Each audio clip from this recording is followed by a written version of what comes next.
Have you ever wondered what goes on behind the table at a dance competition? Exactly what are the judges looking for anyway? This is Making the Impact, a dance competition podcast. Each week, we'll cover a different topic related to the world of competitive dance from the perspective of the judges behind the table.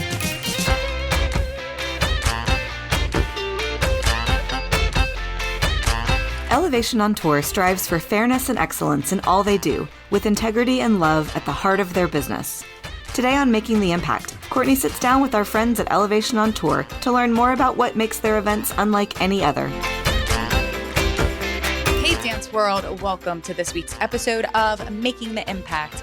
I am your host, Courtney Ortiz, and I am flying solo today. My co-host, Lesley Mealor, is not on this episode with us because we're doing a unique episode that you've already heard a few of already this season, our competition spotlight feature episodes. And these are episodes where I get to sit down one-on-one with the owners of IDA affiliated competitions. And I'm sure you've heard through our 7 seasons of Making the Impact, the word IDA thrown around left and right. That is my company, Impact Dance Adjudicators, where I help staff judges for dance competitions. And we work with more than 15 different dance competitions and conventions in the dance industry in the United States.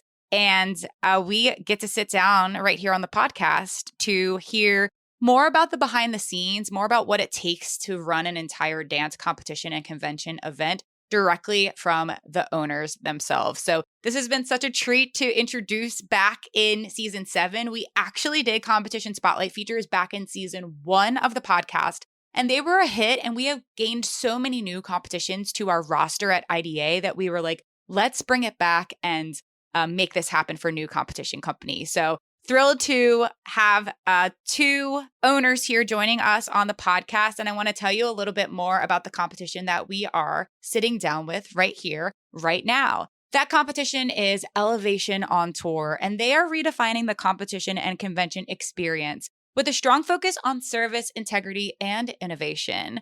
They have thoroughly thought out conventions with emphasis on inclusivity, artistry, and character development, to competitions featuring multiple performance levels, 4 judge adjudication panels, and specialty critiques in artistry and technique, which is so unique and cool for our industry. Can't wait to learn more about that. And they really think about valuing the teachers and the dancers and the parents at their event. I have had the opportunity to even teach at a few of their dance conventions, which I've loved, and working with them on the other side as well to provide judges for their competition events. The 2 owners of Elevation on Tour have over 65 years of combined experience running dance events. So they know a thing or two. They know exactly what they're doing to make this experience perfect for y'all. They are wonderful human beings. I love working for them and working alongside them with IDA. And I cannot wait to introduce the 2 owners of Elevation on Tour, Brie, Peña, and Kristina Cross. Welcome, y'all. Hey, Courtney. Hi, Courtney. How are you? Good to be here. So good. Thank you so much for wanting to sit down and chat with me today. We're excited to be here. It's been great working with you for the last few years, and now we get to be on your podcast. And I know this is a first-time podcast. You've never been on a podcast before. Is that true? Very true. Newbies to the podcasting world, we're welcome. And I wanted to share a fun fact with all of our listeners out there. So Brie actually hit me up a few years ago, and as a podcast fan first. So I'm pretty sure, and Brie, you can tell me more about this, but I'm pretty sure that you were listening as an avid diehard listener to Making the Impact first before you then let me know that you have a dance competition and you want to work with IDA judges. For sure. So actually, I found you because we have a mutual friend, Terrell Mitchell. Love. And he was on one of your episodes, I don't know, maybe season 2. Jazz dance episode. And so it was super fun to listen to him there and obviously be introduced to you in the podcast. And so then from then I was hooked and I became a weekly listener. And then fast forward a little bit when we started branching out into expanding from competition to convention, another one of our mutual friends, James, he was guesting for us and we were in need of another teacher. And I was like, what do you think Courtney would say? I don't know if she would say, okay. And he was like, you should definitely reach out. And I'm so glad that I did because it's been wonderful working with you. And we can't wait to, keep partnering together more. Yes. Oh my gosh. See, okay, listeners out there, we talk about networking and connections and how small the dance world is. I really think it matters here. Like, you eventually would have probably discovered this podcast at some point in your time, but because we had a guest on our podcast that you already knew, that then led you to the pod, that then led you to wanting to use our judges, to then having me teach for you. It's all about networking and connections, y'all. So I love hearing that. And thank you so much. It's been a treat working with you both as well, and getting to meet your staff and getting to come and experience an event as well, which is just run so professionally and organized. I absolutely adore working with y'all. So I can't wait to learn more about Elevation and share with the world what y'all are doing for our dance industry. But before we learn about the competition and convention, I want to learn more about you both. So whoever wants to start, if you can share a little bit more about your dance life, where you grew up, how you got into dance, where dance has taken you in your career, and also maybe how you guys connected and wanted to start a dance competition. Yeah. So we're based in Texas, and I grew up right here in the Lone Star State doing drill team, which is it's a really big deal here in Texas. A lot of young girls that grow up either, doing gymnastics, which was my road, or doing dance, will eventually end up in the drill team space, dancing for their schools. And my coach at Klein Oak High School, she started a company called Crowd Pleasers in 1988 or 86. And I came to work for her in 88. Wow. And I started it as just a college teacher, just teaching halftime football routines around Texas. And we were together building that business. I got a degree in advertising and then came to work full time for her. And she and I ended up being business partners, and we built that business together for, 17 years, I believe, that we were partners, and over 20 years we were together. So it was a really awesome relationship because she was, so near and dear to me before she even started the company.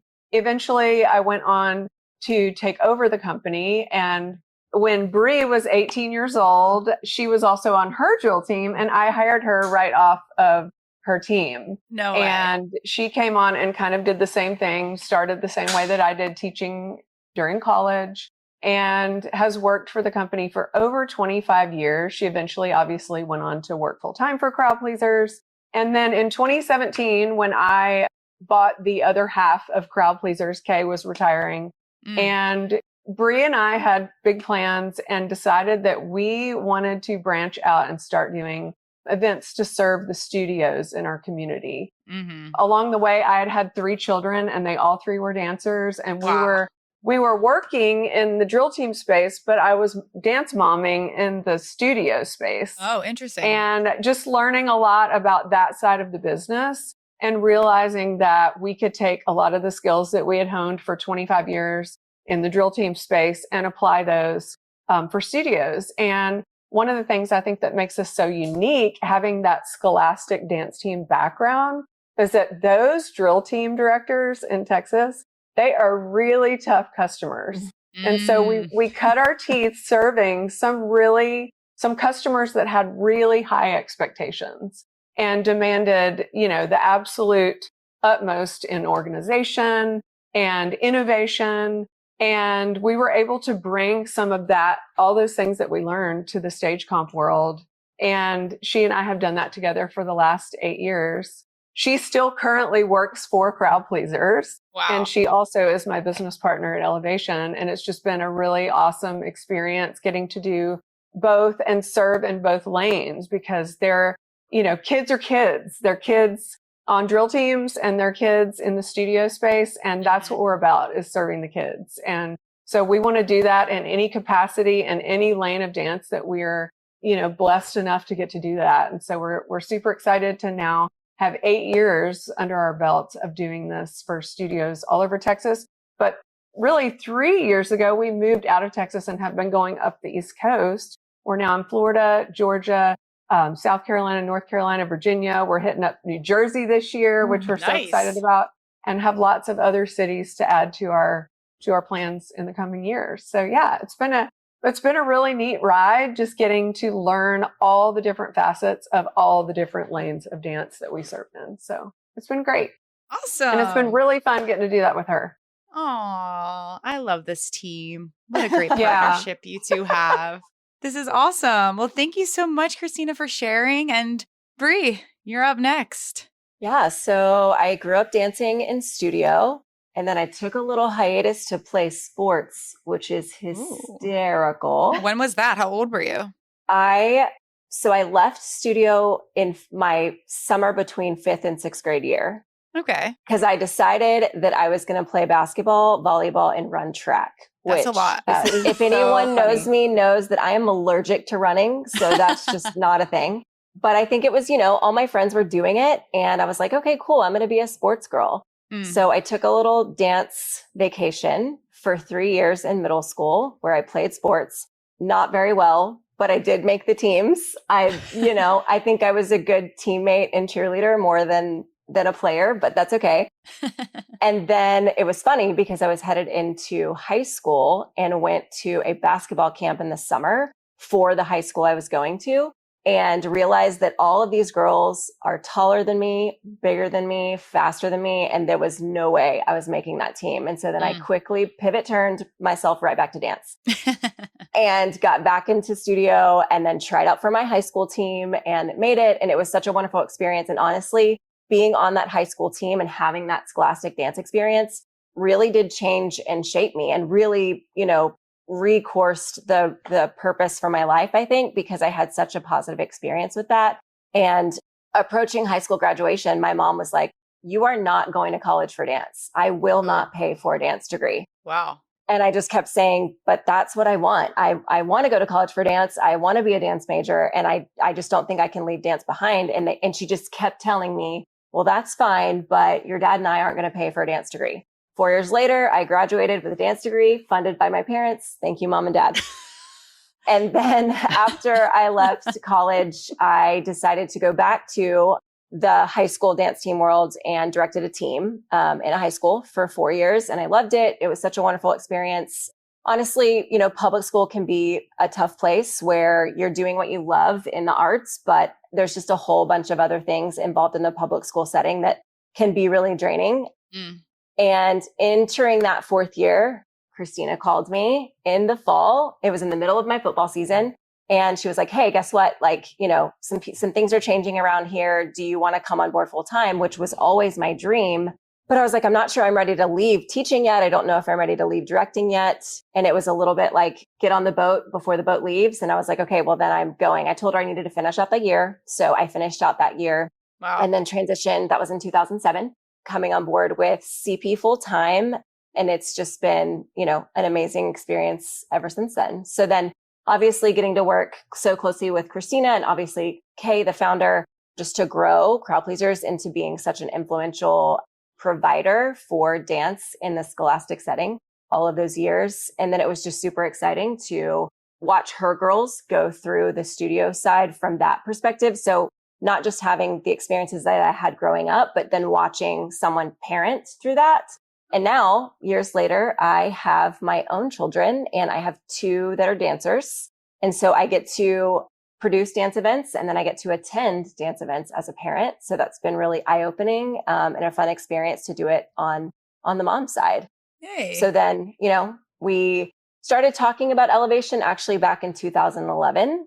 And just so many things were happening at that time that, I was about to have my first child and Crowd Pleasers just really needed a lot of attention during that time. So we decided to hold off on the expansion plan and stepping into the studio space. And then in 2017, decided it was time to make the leap. And then we officially began in 2018.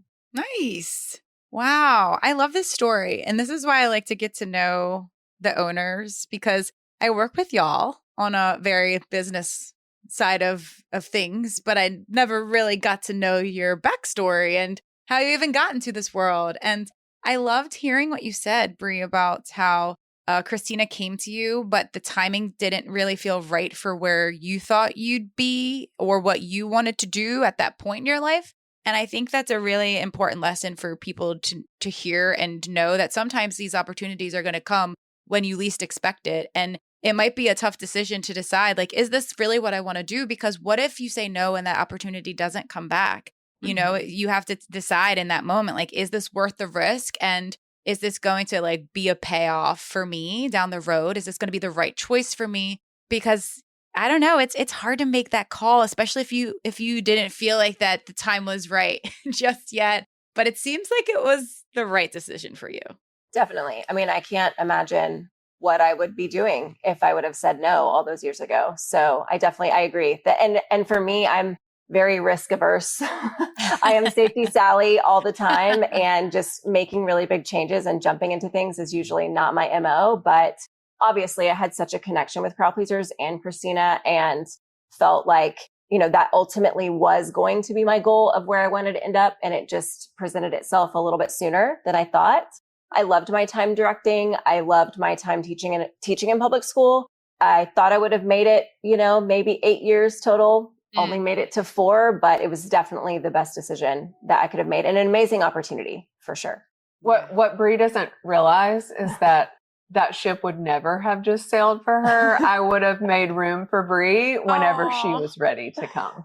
Wait, that's amazing. That's kind of how we roll around here. We make room for the people that are right for the company, even if we don't have a job for them exactly at the time. That is amazing. I see that now. I see that now because that's what we do. But at the time, I was like, if I say no, someone else is jumping on that train, and the train is leaving the station. So I better hurry up and pack up my teaching bags over here and jump ship. So, and we hear that all the time in the industry, that like everyone's replaceable. And it's all about timing and, you know, all these things that we hear. And it's like, yes, in many instances, that really does matter. But it sounds like if you've created the right connections and you like the people respect you in the right way, and like, yes, if the timing isn't right, then it sounds like in this situation, like you said, Kristina, Brie was going to be there at some point in her lifetime, whether it was now or later.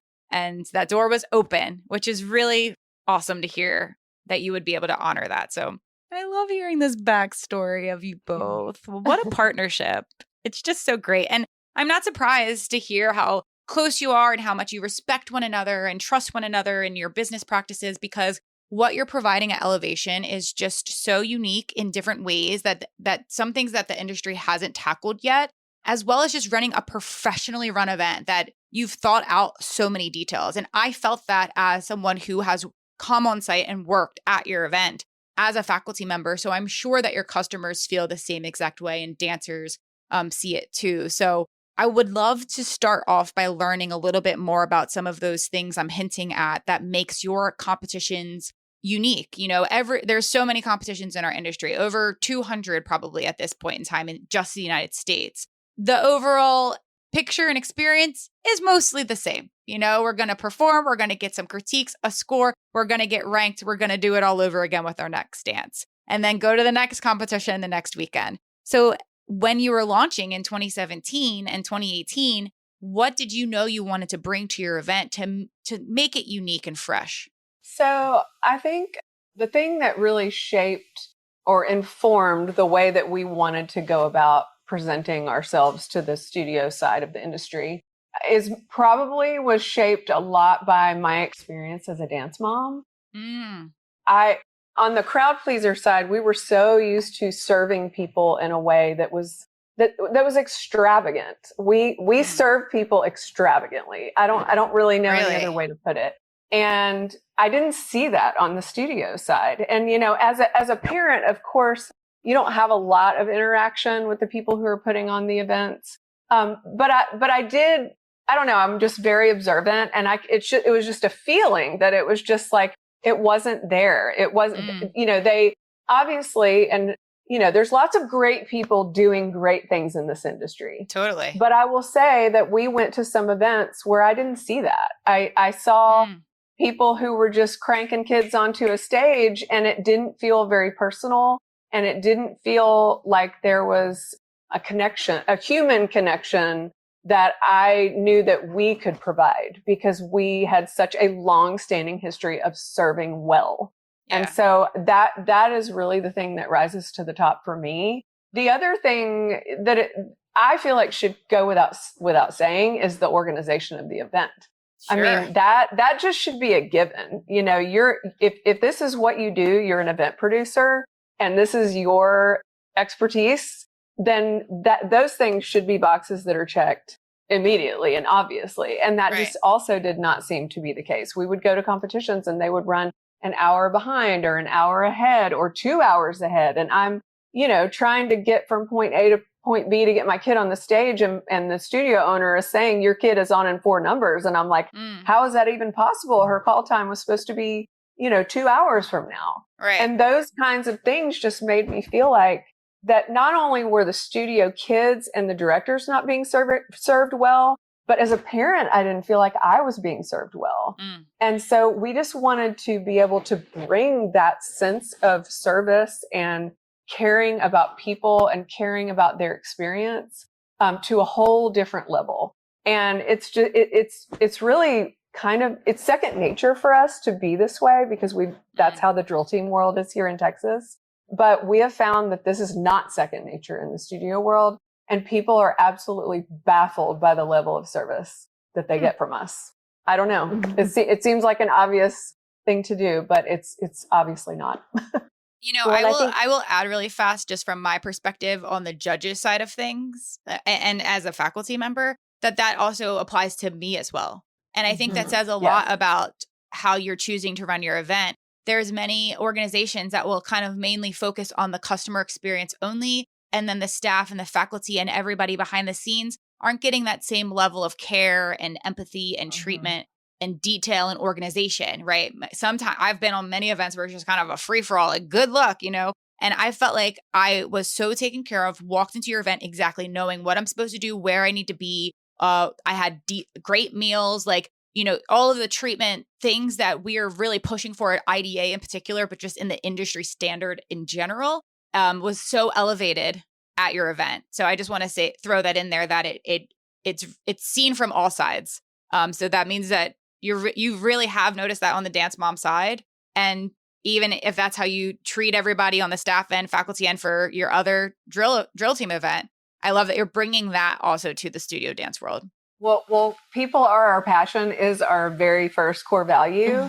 And we say all the time, even to our staff, that doesn't just mean that we're here for the kids or here for the studio owners, that we're here to serve everyone that we are blessed to have in our circle, and that impacts the event. And it really, I'm glad that you brought up the thing about the judges being treated well, because that's a really big thing. If you're going to come into our world and we're going to ask you to sit there for 16 hours and judge, hundreds of children, we feel like we're going to get a better product out of you and a higher quality critique if you're well taken care of. Totally. And so the tentacles of our passion for serving people they're never ending, I feel. I think another thing is just, the inclusivity that we want people to experience, because at competitions and conventions, it can feel so one-sided. You have to be the most talented dancer in the space to feel like anybody cares that you're there. Or you have to be the parent that, has your dancer in 7 numbers in order for anyone to care. You have to be the studio that's bringing 120 entries for anybody to care. And we just want to be the complete opposite of that, because every single dancer and every single studio and every single parent matters, whether you're bringing 3 entries or, 75. And I think that our customers and the people that attend our events do feel that, just because we're trying to make sure that everyone feels seen and appreciated for what they're bringing, even if it is, just a few entries because they're just getting into the competitive dance space. I mean, there's a lot of studios that we serve that aren't really sure that they want to stay in the competitive dance side, or they're not really sure if they want to keep going to convention because they're having a hard time seeing the value in it. And I think that that's so unfortunate, because we know the value that comes with convention, and obviously you do with being, such a prominent convention teacher, but it's really hard for them to hold on to the reasons why they're spending their weekends doing it. And honestly, the really expensive price tags. So we feel like it's important to represent the positive sides of the industry and let people really see what value their dancers and studios are getting out of their hard-earned money. And also that there's value there for every dancer, not just the top 2% who are going to go on and be professionals. That is really at the core of our passion for these kids is.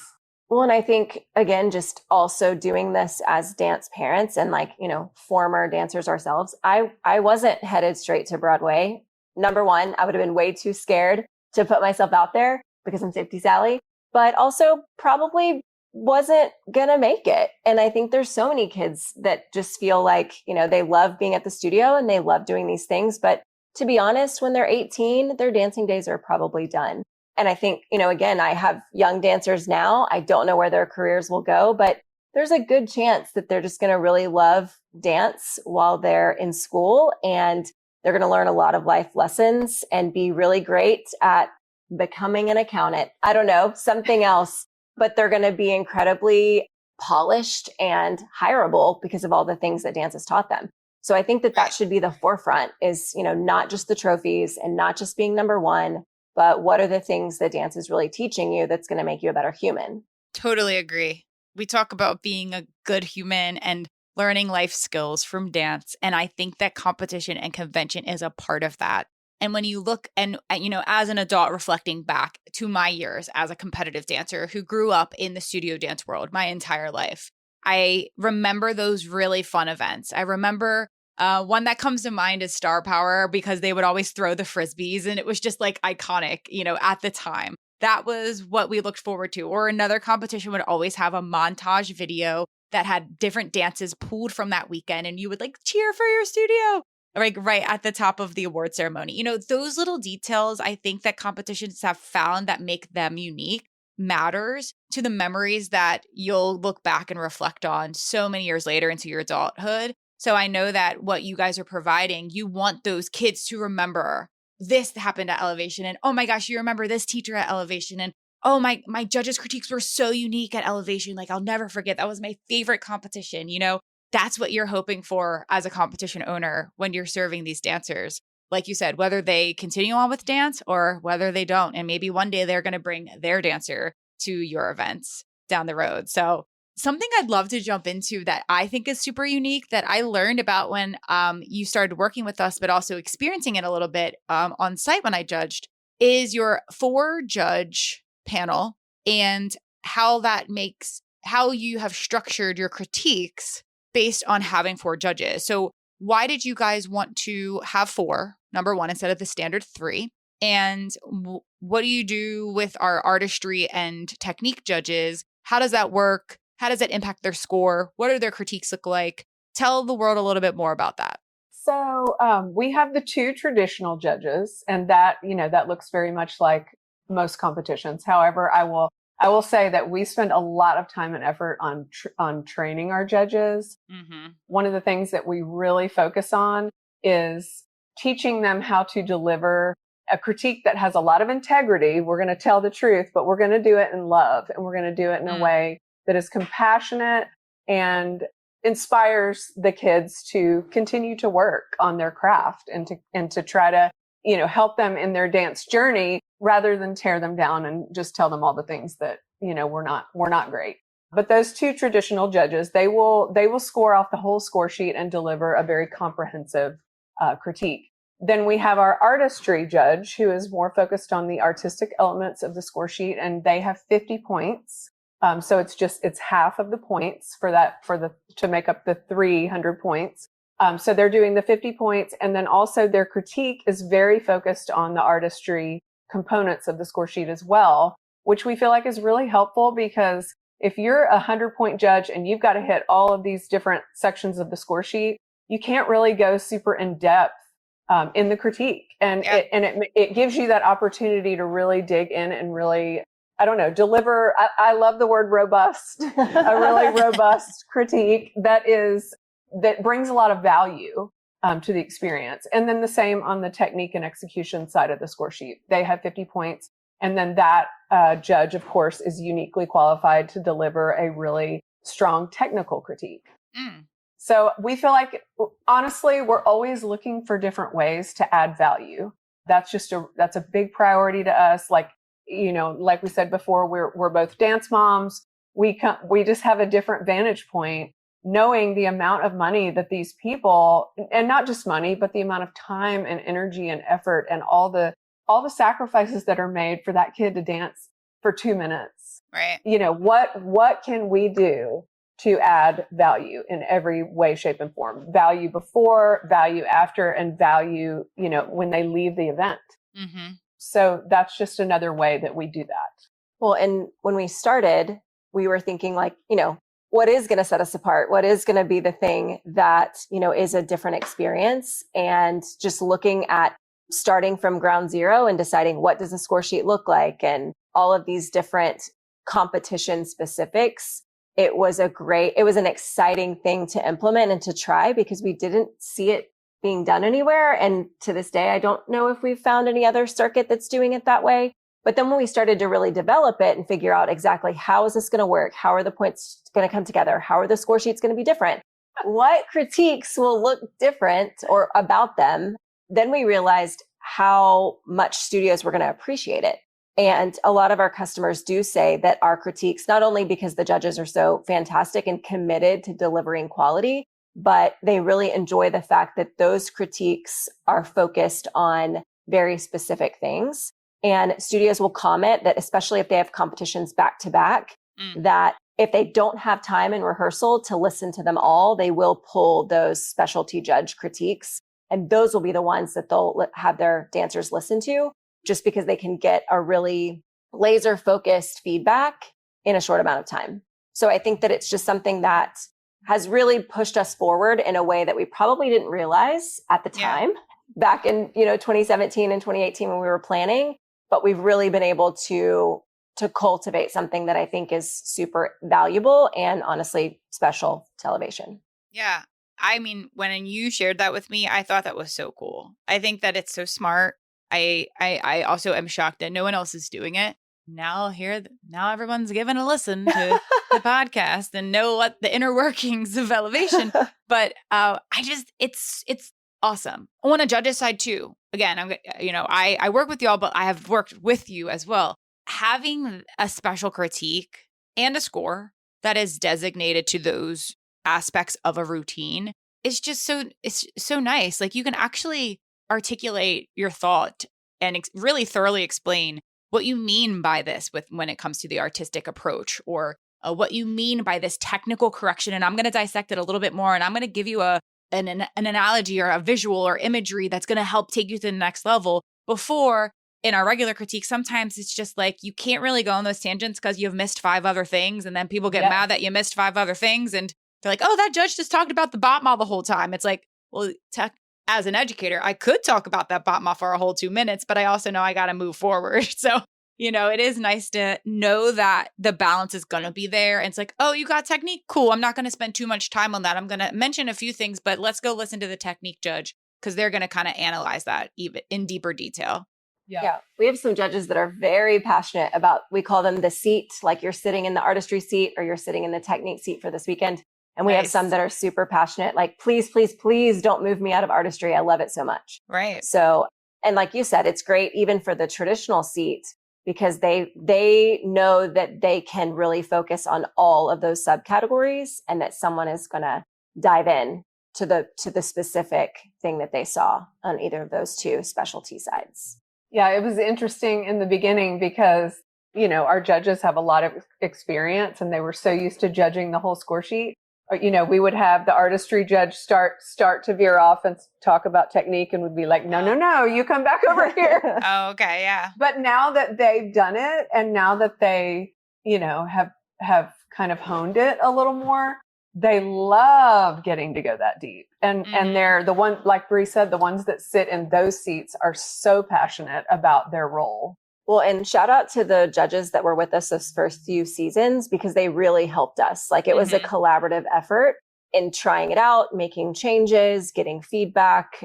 So there was definitely some pioneers alongside of us those first few seasons that helped us refine the system. And we really appreciate the fact that we could make it more of a group project to figure out, because we can think that these ideas are great all day long, but we are not the ones that are sitting in those seats for 12 hours a day. That's true. And even now we poll our judges and ask for feedback all the time, because if there's things that they're seeing that we can implement to make the experience better, we definitely want to do that.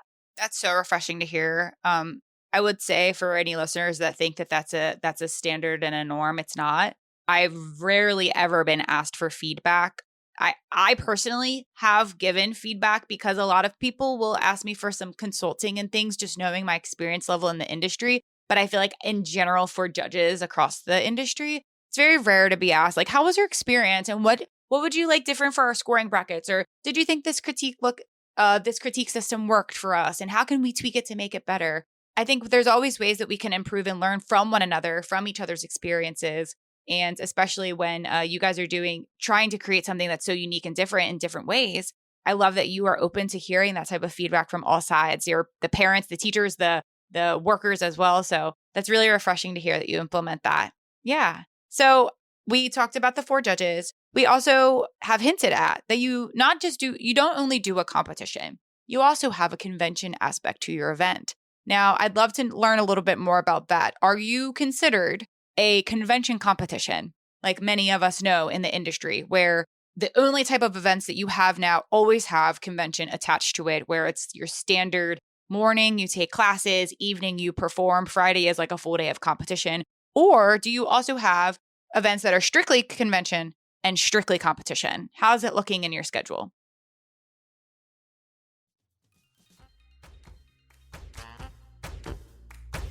A new dance season is here, and that means competition is coming up quick. And we have a great way to help you prep your performance before hitting the stage with IDA's online judges critiques. One of our professional pre-screen judges will provide you with a video critique similar to what you receive at competition. But we also take our critiques one step further with our best-selling feature, post-critique additional feedback. Your IDA judge will go back through your dance and pause the video to elaborate even more on specific corrections and personalized requests. And exciting news for choreographers, our popular choreography console critiques are back in action this season. Your specialty judge will focus on choreography-specific feedback, covering everything from concept and costumes to transitions, style, and musicality. Enhance your creative vision and elevate your voice as a choreographer with guidance from a pro on technique, song choice, difficulty level, and so much more. Starting at just $35, IDA's online judges critiques are a great tool to utilize at any point in the dance season. And we are one of the only online critique services in the industry that offers genre-specific judges and rush 24-hour delivery turnaround times. Are you ready to take your dance to the next level? Click the link in our show notes or visit our website at impactdanceadjudicators.com/online critiques to submit your dance today.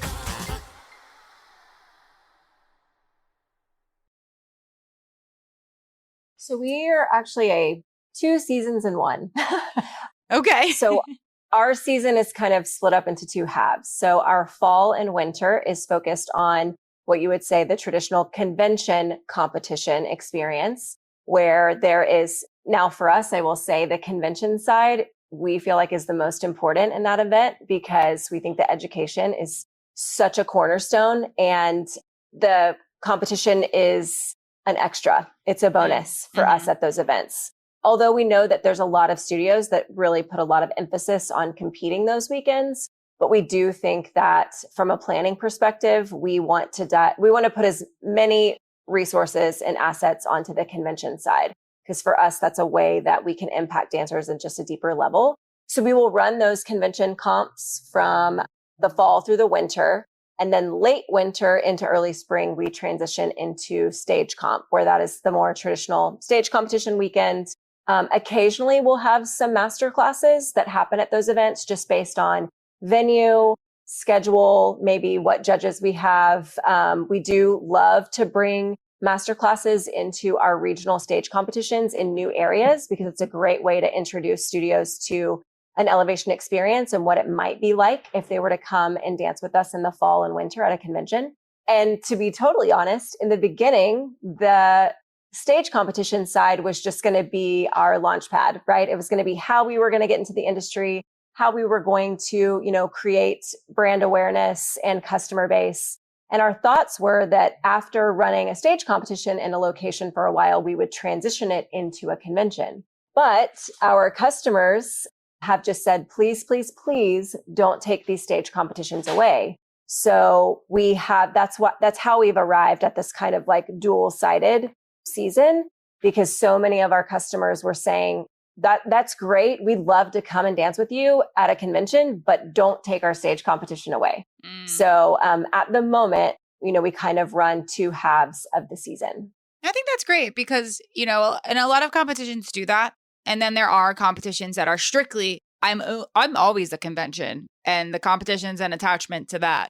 Convention first, comp second, where you started as a comp first, and the convention has become a little added bonus. And now you've kind of figured out where both need to live within a dance season. And I think that's really great because a convention comp and a studio stage comp is going to serve possibly different clients. So having access to two different versions of your similar event of what you're doing at EOT, I think is really great, where people can come and learn from your faculty in the fall and come back in April or May and hit the stage like full force, stage ready, maybe get a little bit of feedback on the solo, maybe a few groups if they're ready in the fall. I think that's really great how you have it set up currently, and love that you've branched out into the convention space. I think that convention is obviously gaining a lot of popularity in the dance industry right now. And I'm all about it, obviously, as a convention teacher and have taught on your events. I just think the education aspect of dance is crucial. And the reason that we have so many conventions is so that more dancers can access different styles of dance, different types of movement, different types of education. So being able to bring that to your customers at different locations through EOT is a really great benefit to what you're bringing. It's been a really fun process to see that side evolve. We actually just finished our 5th year on the convention side of offerings, and it's grown really organically. And I think we're really proud of that because we've been able to keep that level of customer service and very personal experience, all of the same core values and all of the same things that we want people to walk away from at a stage comp. We want them to experience almost even more at a convention experience, because we are getting to interact with them for 2.5 days, pretty much nonstop. So it's been a really fun process, and we're excited to see how the convention side grows for us. Awesome. So I attended your event in the fall as a faculty member and judge, and one of the perks that you did was so cool, and I think it was exclusive to just that event, so you can clarify for me, but it was something called the Battle at the Peak, where the dancers got to compete for cash prizes, and these weren't little cash prizes or credits to come back to a future event. It was real cash money, y'all. So I want to learn more about what Battle at the Peak is. How did y'all create this and want to implement this? And which event can people participate in the battle at? Yeah, so Battle at the Peak, we just did it for the 2nd time, which you were with us there in Dallas in the fall. It is a unique, very exclusive, one time a season, genre-based dance battle. Cool. So the thought process is that your studio is rallying around a specific style that you think really represents your studio's foundation.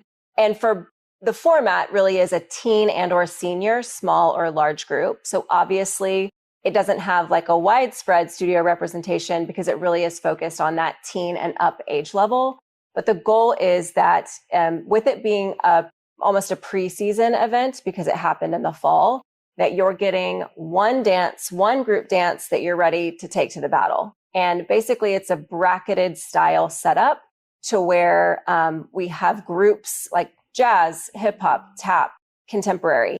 And like for the bracket this past year, we had 4 different studios in each of those genres. And you make it through semifinals, or you make it through prelims. And then it's almost like if you're familiar with The Voice, like if they have those knockout rounds. Mm-hmm. So first you needed to make it through prelims, then you went to semifinals, all to lead up to what we called our winner's circle. And that is a single genre or a single studio representing that one genre out of all of the ones in the bracket, if that makes sense. Cool. And then once you made it to the winner's circle, you were guaranteed to go home with cash. We did give $15,000 in cash prizes. So for example, our fifth place winner circle went home with 1,000, and then it went up from there. So that way our top award was the $5,000 cash prize. Wow. And it was so much fun. Now, I will say to all of our studio owners and competition directors out there, don't be afraid, because I think that was one of the hardest challenges that we had when we launched the idea is, company directors and owners were like, wow, that sounds so fun, but you've got to be joking me that you're wanting me to go to a genre-based dance battle and pretty much put it all on the line in October. Yeah. And we're like, guys, you can do it. You can do it. Because think about it. If you're taking one teen or senior, even a small group, and really trying to showcase your studio's foundation in that one genre, and you get into that rehearsal space and have a couple, really quality rehearsals, you can do it. You can do it. And I will say it took a little bit of pumping up and convincing to some studios to jump on board with it that first year. But after they experienced it, I think it really, not only was it such a fun experience and the way that everything is like the live interaction that's happening on stage. And obviously for the people that were able to go home with cash, that was a great, memorable experience. Plus they were able to take that cash back to the studio and maybe, get a new set of mirrors or replace some Marley or even, give the dancers that, back in their studio accounts. But something that we thought was so great is that you have such a leg up when you're headed into your competition season, because that routine is stage ready in October. And imagine how it can grow and evolve between October, to March. That's so true. I will say that while it sounds like an undertaking, I think that the work is truly worth it. And we really enjoyed providing that really unique experience. Yeah, that's cool. I think one of the other cool things about it is the fact that the studio is bringing this one dance. It's all older girls, which, the younger kids in the studio always just worship those older girls. And it's just fun to see them rally around that group of kids. And I don't know, it's a really unique energy and just a overall cool experience. We did this year decide to add a wild card winner. Oh, yeah. Because it's really just the 4 genres, but we always found that there were just 2 in that one genre that we really wish we could have put in the winner circle. Yeah. So we added a wild card this year, which was also very exciting because it was announced right before the final round. And of course the team that had gotten in it was so excited. And it's a really exciting, neat energy to bring to October. October is so the season's just getting started. It's just getting started. Yeah. And honestly, I think that participating in that event and doing it the right way, getting the whole studio rallied around it could really set the tone for a really awesome, successful season for a studio. Yeah. If they play their cards right and really go for it. Totally. And we've seen some incredible talent on the battle stage. I mean, you were there. You saw there was some amazing pieces. Yeah. So it's been really fun. It's elevated every year, and I'm just so excited to see what it's going to be like this year. Awesome. Well, and again, the first year when we were piloting it was basically looking at studios that had competed with us and trying to kind of nominate, right? Like, congratulations, you've been nominated to come to Battle at the Peak. That's how we started it the very first year. Then heading into year 2, it was something that could be earned by being our Summit Studio winner at our regionals. Okay. So if you ended up as our Summit Studio winner, which is kind of like our overarching, encompassing the whole weekend award at Stage Comp, then you claimed a seat. But then we had genre selection day. So you would claim your spot, regionals starting in February. So we were, all of those seats were being kind of offered or earned throughout the season. And then we set a date in May, and it was genre selection day. It went live, first come, first serve. You got to get in there and grab your genre of your choice, because the very first year we were kind of nominating them for a genre based on watching them. Okay. And then we decided, okay, that worked, but it would probably be better if we just said your studio has claimed a spot in the battle, but then you get to pick the genre that works for you. Because obviously, the talent and the goals of the studio will change. And we feel like that was a good addition and a good improvement. We're planning on doing the same kind of qualifier at our regionals again this year, where if you are a Summit Studio winner, you'll claim a seat. But we will be able to offer some spots or have some studios that come to us and say that they would love to be a part of it. I mean, it was great because while this event did happen in Dallas and we did have, a lot of Texas representation, we did have a studio from Oklahoma and a studio from New Mexico that were there. And we would love to, come on down, friends from other states. We'd love for you to come battle at the peak with us. Yeah, I think ultimately we would love it if we had representation from kind of all over the country and you come and represent your city. Yeah, I love that. That's awesome. So unique. You guys are really good, again, creating some new innovative ideas to make your events special. And I love that about it. It is exactly what you think it is. It is a dance convention. It is a dance competition, but there's these extra little perks that make it special that I find really, really fun and innovative. So thanks for sharing about that. I loved being a part of it. It was my first time ever kind of seeing something like that happen at an event. So it was really fun to be a part of. Yep. All right. We always try to have a special guest judge, and it was so fun to have you in that seat. Yay. It was great. And being with the whole faculty too. We all got to watch it together. So I love that experience. Nationals. Do we have them? How many do we have? How long have you been doing it? Where is it taking place? And how is nationals different than your regional experience? So currently we have one nationals. We started it how many years ago? Is this year four? Is year 4. Year 4. We do it at Kalahari right outside of Austin. It's a really amazing property. It's a great place to have a nationals.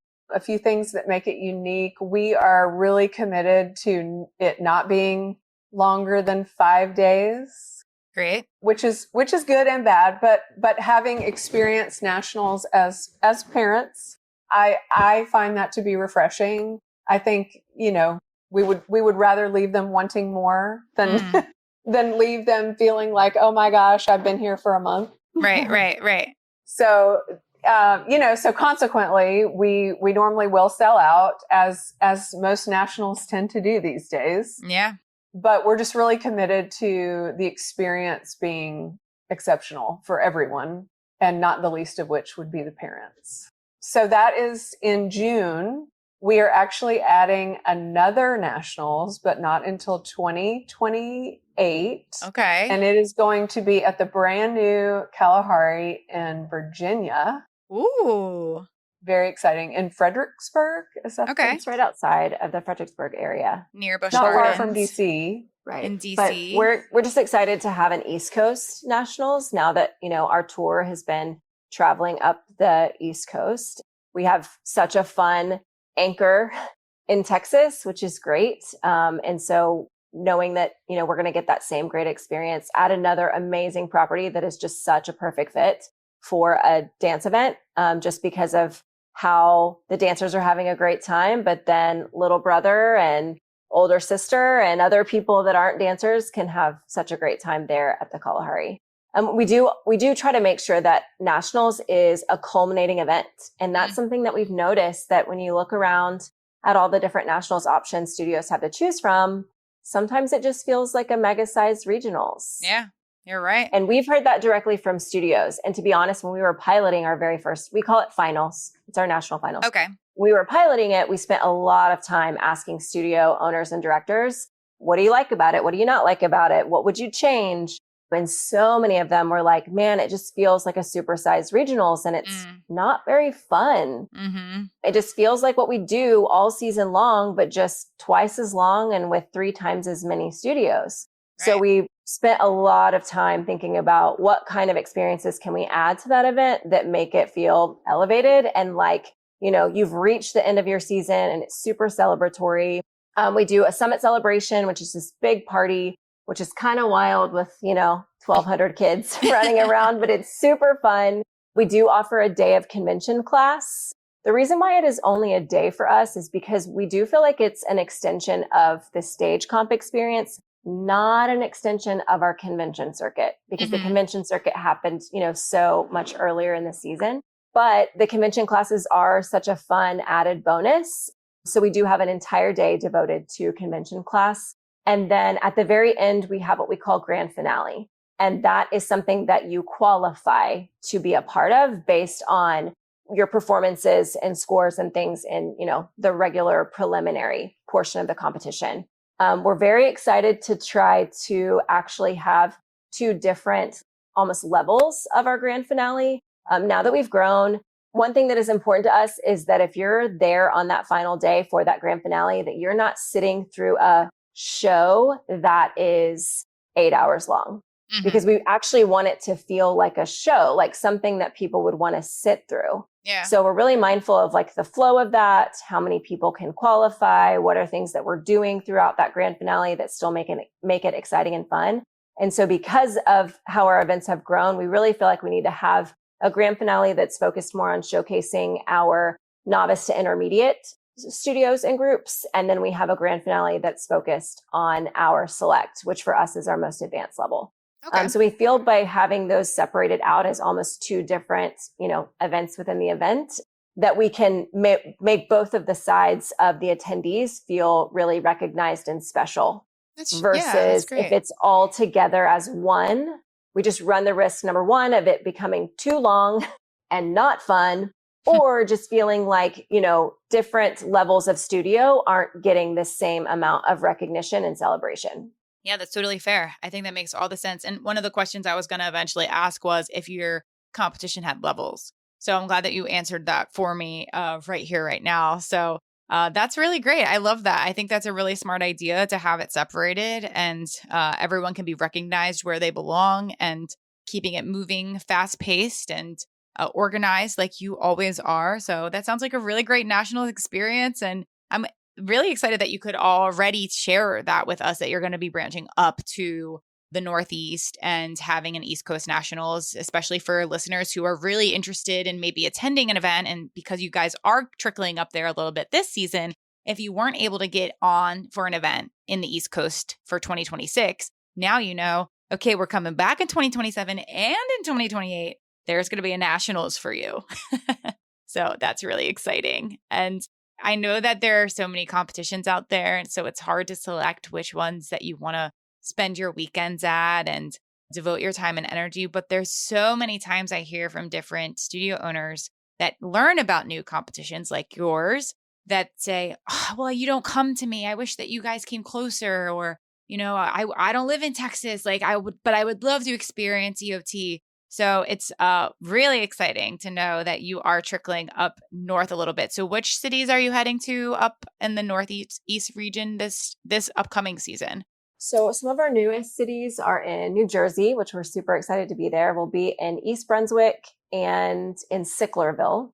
And where's then that?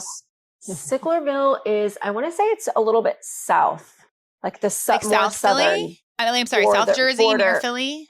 I think, yes, it is headed that direction. Cool. And then we did add a new Augusta, Georgia, which Georgia was new for us this year. Listing all the cities, I'm just making sure we got them all.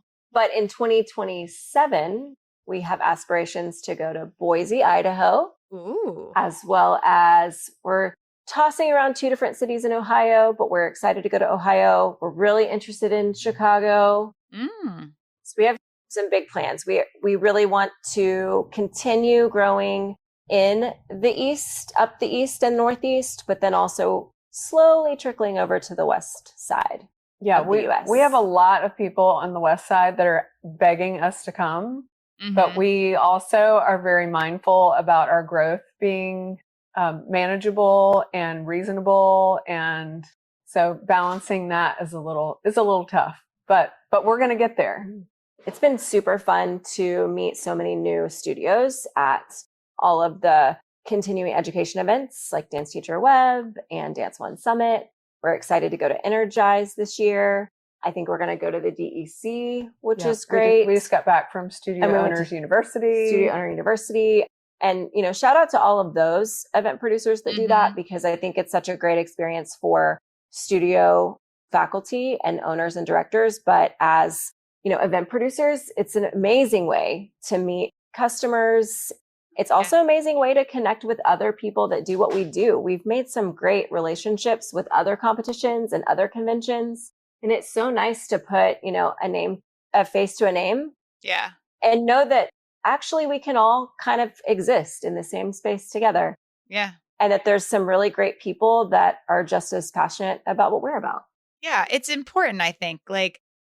There are so many comps and conventions, like we mentioned in this space, but I think everyone has something special to give to their customers and a different type of vibe or experience that makes their events unique.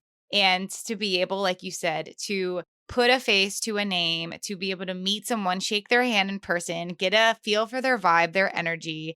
It's not even always about the sales pitch. Sometimes it's just about the connection within the community of getting to meet somebody else of, oh, wow. Oh, I had no idea that you're the owner, or I didn't know that you worked for this competition, because sometimes it's a mystery. Sometimes you never even know who the owners are. And you're like, who's running this event? Wait, is it the director that owns it? It's like the Wizard of Oz, It's like, who's the Oz head? Nobody knows. Is.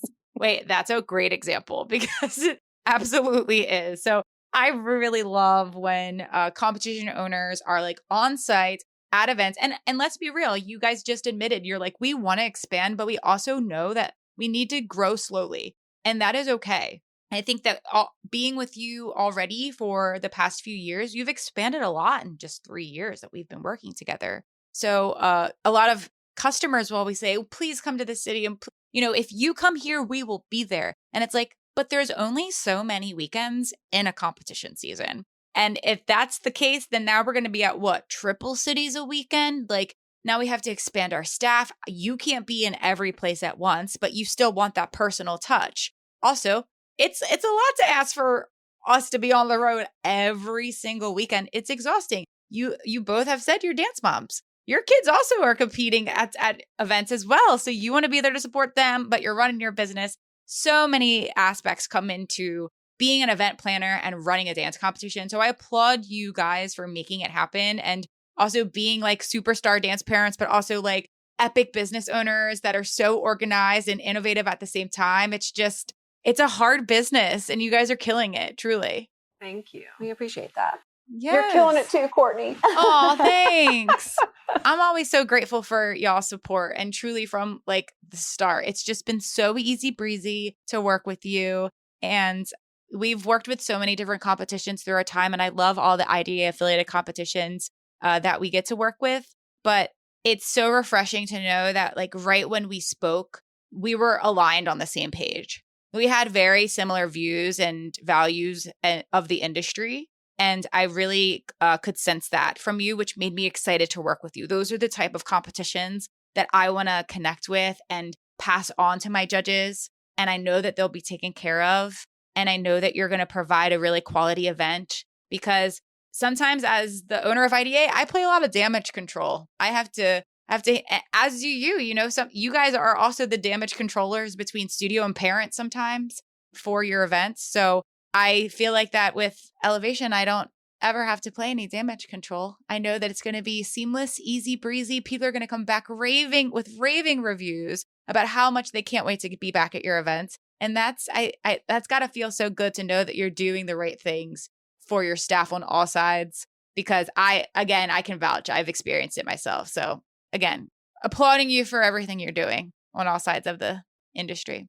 Thanks. Well, IDA definitely was something that helped us as we were growing, because we had, cultivated a great judge roster, but we needed more. And it was we had such peace when we found IDA, because we were like, now we know that we can staff more seats with really quality judges.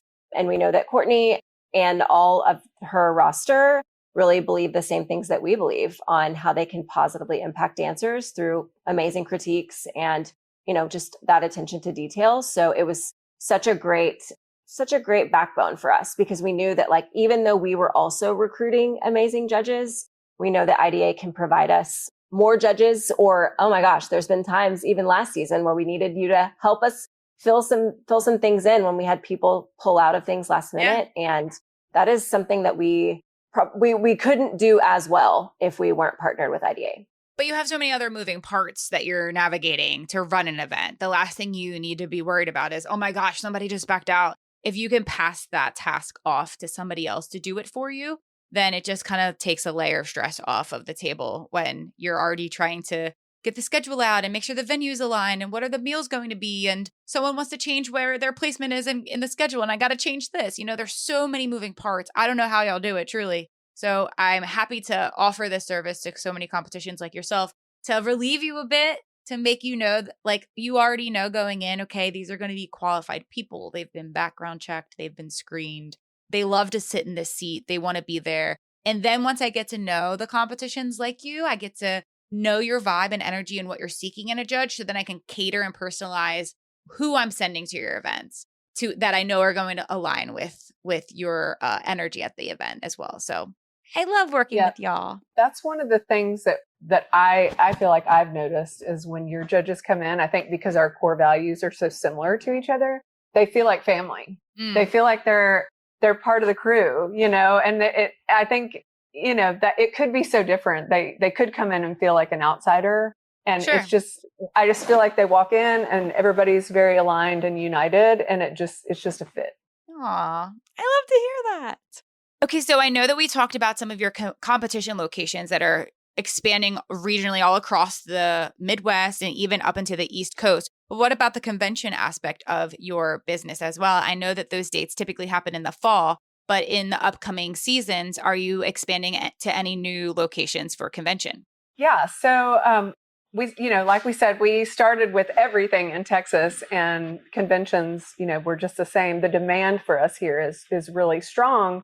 But we feel so passionate about taking what we do outside of Texas that we did launch a convention as the only one that is outside of Texas in Orlando. We've been doing this for 3 seasons now. We'll do our third this next season, our third year in Orlando. So I do want to let everyone know that if you're not in Texas and you're on the East and you're looking to be a part of what we're doing, a great place to do that is at our Orlando convention, which is in November. Yes, our dates are November 2026. And super exciting.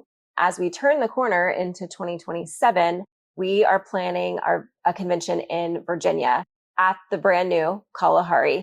That will actually happen at the beginning of February.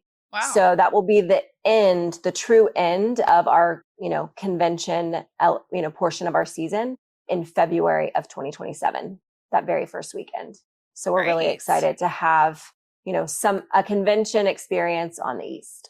Awesome. That's going to be really exciting. And I'm never mad when conventions and competitions start trickling their way up to the East Coast, because that's where I live.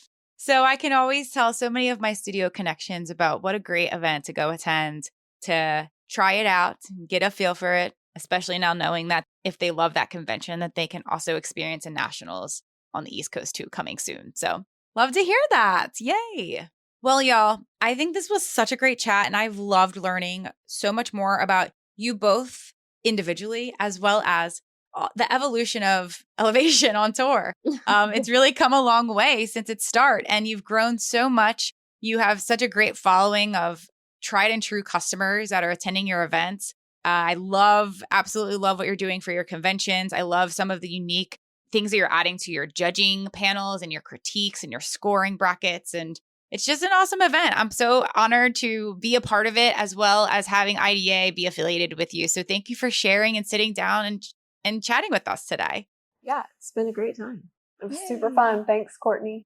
You're so welcome. Well, it's not over just yet, because I know you listen to the pod, and we always have our guests lead us out with one final thought. So whatever else you want to share with the world that you didn't get to share, if you want to just give if you want to give any advice or recommendations for maybe parents or teachers or studios who are first timers attending your events, what to look out for. If you want to talk to the dancers out there and wish them some luck as they are heading on stage this season at your event, anything final you want to leave us with from the owners of Elevation on Tour IDA affiliated competition. I just want to say, as after my 20-year dance mom journey, to all the dance moms out there and the people that really are making all the sacrifices that support this entire industry, let's be real, that it is okay to expect more and better from every single event that you attend. Mm. And it is okay to share your thoughts about that, or to maybe reach out to the comp company and let them know how they can serve you better. Because at the core of everything that we do are the people that are making it happen for these kids, and that is y'all. Yeah, I will piggyback on that and just, shout out to all of the studio owners and directors and teachers and choreographers. It is not lost on us on how tirelessly you work and how sometimes it's a really, really hard job, but the kids are worth it. And the impact that you're making is truly something that is going to launch, these dancers into their next phase of life, even if it's not with dance. And so just, remember that what you do every day inside those studio walls is really, really important and impactful, and it's not about the trophies. We hope you enjoyed our latest competition spotlight episode featuring IDA-affiliated competition Elevation on Tour. Stay connected with them on Instagram at Elevation on Tour and learn more and register for an upcoming event in their 2026 or 2027 season at elevationontour.com. Don't forget to follow Making the Impact on Apple Podcasts, Spotify, Amazon Podcasts, and pretty much everywhere you listen to podcasts. And if you want more exclusive episodes, support our podcast by joining our Platinum Premium membership for only $5 a month. Subscribers receive free Making the Impact stickers, shout-outs live on the air, ad-free listening, and exclusive access to our Q&A episodes for members only. Join now at impactdanceadjudicators.com/platinum premium or click the link in our show notes.